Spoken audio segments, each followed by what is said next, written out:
So because it usually doesn't make sense for us to, try to talk to everybody to do a census, usually we need to create a sample.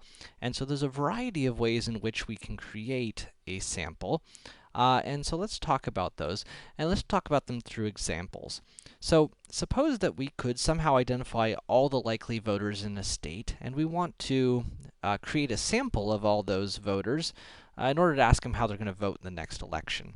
So one option would be to write all their names on a piece of paper and toss those in a really, really big hat. And then, put a bunch of all these little slips of paper, all these names in the hat, and then draw 1,000 slips out of the hat, kind of like a lottery. So this sampling method is called a simple random sample. Simple random sample. Simple random sample means that all options are equally likely to get selected no matter what. It is equivalent to putting a bunch of names in a hat. Now, of course, people don't actually use large hats. Instead, they do things like put all the names in a computer and have the computer randomly select names. And that would be a simple random sample. Now, that's not always practical, though, or sometimes it's not even desired. So, for example, suppose that in a particular state, previous data has suggested that the electorate was approximately 39% Democrats, 37% Republicans, and 24% Independents. And so, in a sample of 1,000 people, let's say we're doing a political poll, we want to make sure that we get about 390 Democrats, 370 Republicans, and 240 Independents. Now, one option would be to go ahead and do our simple random sample. And just sort of hope that everything works out okay, because chances are it probably will come out pretty close. But another option would be to randomly select from 390 people known to be Democrats, 370 who are known to be Republicans, and 240 for those no political affiliation. This is assuming that people have somehow indicated their party affiliation. So this is a method called stratified sampling. The idea behind stratified sampling is that we take our entire population and we divide it into groups. So we divide our entire population into groups, and then we sample a proportionate to our desires. And so I'm going to randomly select I'm randomly going to select 390 of these Democrats, and I'm going to randomly select 370 of these Republicans and 240 of these Independents. And so we've divided our population into groups, and then we randomly select from inside of each of those groups. Very similar to this is an idea called quota sampling. So this is called quota sampling. And it works the same way, except instead of starting by dividing the population into groups, we just start randomly sampling people. So we go, okay, I'm going to grab you, and you, and you, and you, and you, and you, and you. And we keep on going until we meet our quota of 390 Democrats. So let's say I've sampled, 600 people, and I've already talked to 390 Democrats. I call up the next person and say, hi, are you a Democrat or Republican? And they say, I'm a Democrat. And I say, I'm sorry, I already have enough Democrats, so I'm not going to talk to you. And that is the idea of quota sampling. Now, suppose a college wanted to survey students, and since students are already divided up into classes, they just randomly select 10 classes and give the survey to all the students in each of those 10 classes.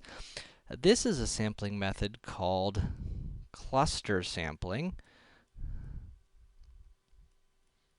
And this is different than the stratified sampling we saw earlier, because in stratified sampling, remember, we divided the population up into 3 groups and then randomly selected from inside each group.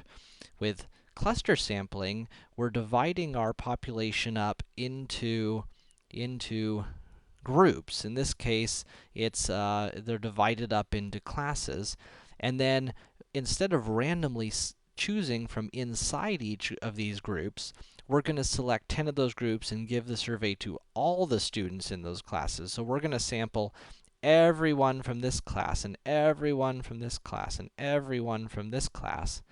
So we're randomly selecting pockets, and then sampling everyone inside that pocket.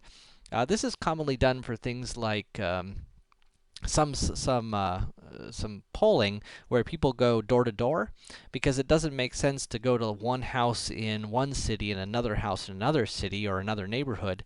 So they'll choose a neighborhood and visit everyone inside of a neighborhood.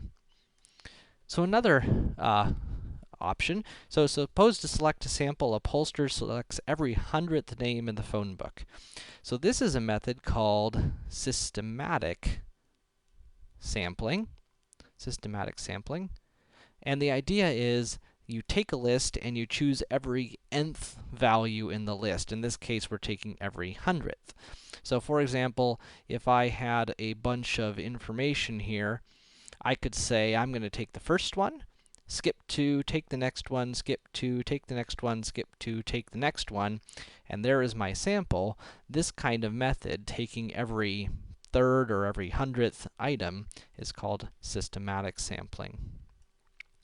So suppose a pollster is standing on a street corner and just interviews the first 100 people who happen to walk by and talk to him. This is a sampling method called convenience sampling, because they're choosing whoever's convenient. This is bad sampling. There's absolutely no guarantee that the people that are selected are anywhere representative of the population, and convenience sampling like this should be avoided at all costs. Very similar, though, is this situation. A website has a survey asking readers to give their opinions on a tax proposal. What kind of sampling method are they using? This is called a voluntary response sample, and it is in many ways similar or related to the convenience sample, because it is a convenient sample. The real key here is that the sample is volunteering to be part of the study. What tends to happen is that it's skewed towards people who either have a really strong opinion on the matter, or just have way too much time on their hands and enjoy filling out surveys. So this, again, tends to be a bad method for choosing a sample.